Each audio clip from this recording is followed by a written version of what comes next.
Hello and welcome to the Intel Brief. Today is Friday, 21 February.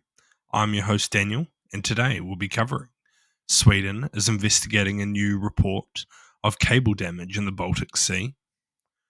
Chinese naval live fire drills off the coast of Australia and New Zealand have sparked concern, and explosions have hit empty buses in Tel Aviv. So firstly, Swedish authorities are currently investigating a new breach reported in an undersea cable in the Baltic Sea near the island of Gotland. This incident adds to a series of disruptions affecting the region's telecommunications and power cables over recent months. The Swedish Coast Guard has deployed a vessel to assist with crime scene investigations in the Swedish economic zone, collaborating with police and other agencies. Meanwhile, the Finnish telecommunications company Sina has noted minor damage to one of its fibre optic cables, with connections between Finland and Germany, though there's not been any affected outages due to the cable's functionality. The recurring incidents have drawn significant attention from Swedish Prime Minister and other international bodies. They confirmed ongoing government briefings about the situation, acknowledging public concerns about the potential new damage. The previous year saw multiple cables damaged, including severed telecommunication cables and an electricity cable, leading NATO members, including Sweden, to increase maritime patrols in the Baltic Sea to safeguard this critical infrastructure. So what? While it is possible that the heightened observation is leading to the reporting and uptick in investigations of even the slightest bit of damage or change looking at potential sabotage, it is important to maintain this high level of vigilance regarding the cables due to the significant impact an outage could cause. There's a strong likelihood that Russia will continue to attempt to damage these cables again, likely waiting until suspicion has subsided before trying it again. This is just one aspect of Russia's grey zone operations targeting European nations, but it has proven to be extremely effective at causing chaos in short bursts. And next, Australia has raised concerns regarding Chinese warships conducting live fire exercises in the Tasman Sea, with particular emphasis on the need for transparency and adequate notification about such military drills. The Australian Foreign Minister expressed these concerns during an interview with ABC News, noting discussions at the official level with China about the transparency of these exercises, especially those that involve live fire. Subsequently, the Australian Prime Minister clarified that the Chinese fleet had indeed informed Australian officials about potential live fire drills, advising maritime and air traffic to avoid the area. He reassured the public that these exercises were conducted in accordance with international law and did not pose an imminent threat to the assets of New Zealand or Australia.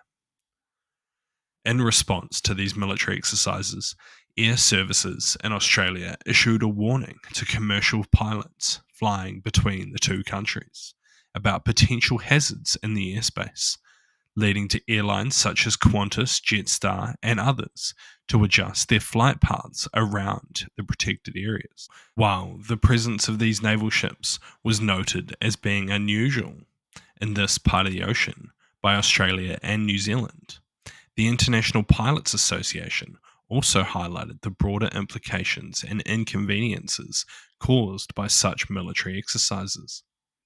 Meanwhile, in separate incidents involving aggressive maneuvers between Chinese aircraft near Australian military assets in the South China Sea have also escalated tensions, with Beijing accusing Canberra of violating Chinese sovereignty. So what? Though the threat is not imminent, this is almost certainly a show of force to both New Zealand and Australia. It is possible that these drills were designed to show Chinese Pacific partners that they are able to force project their navy into the waters between them, New Zealand and Australia. If this was one of the reasons, it likely provides reassurance that if a nation sides with China, then they will be able to come to their aid militarily if required. Regardless of the reasons, this should be a wake-up call to New Zealand government that China is in their backyard and they don't intend to leave. So will New Zealand finally increase its defence spending, or will we continue to pretend that our isolation will keep us safe? And lastly, in a series of incidents that shook central Israel, 3 buses exploded in a suburb of Tel Aviv, leading authorities to suspect a coordinated attack. Fortunately, no injuries were reported as the buses were parked and unoccupied at the time. Israeli police are treating the explosions as potential terrorism and issued a statement confirming the receipt of multiple reports regarding the blasts. They have deployed police to apprehend suspects, and bomb disposal units are actively scanning the area for any additional explosives. There was also reports that 2 more devices were removed from buses without incident. In response to the blasts, the Israeli government announced a significant escalation in military operations across the West Bank. Prime Minister Benjamin Netanyahu has been briefed on the situation, and Defense Minister Israel Katz has directed the Israeli Defense Force to enhance their offensive operations, specifically targeting the Tulkarem refugee camp, among other locations.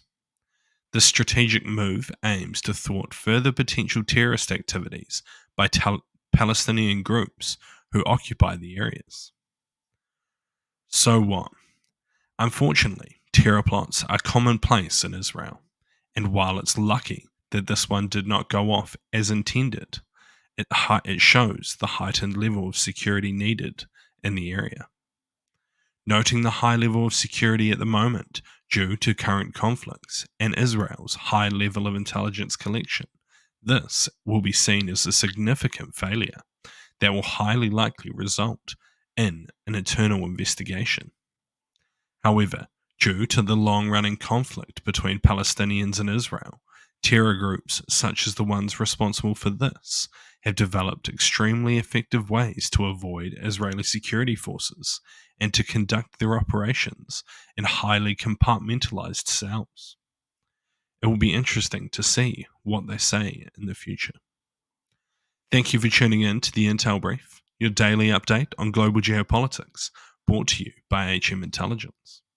You can support the show by sharing it with your friends and leave us a 5-star review. And if you're curious to learn more about intelligence, you could check out one of our courses in the description below. Thank you for listening. I've been your host, Daniel, and I'll see you next time.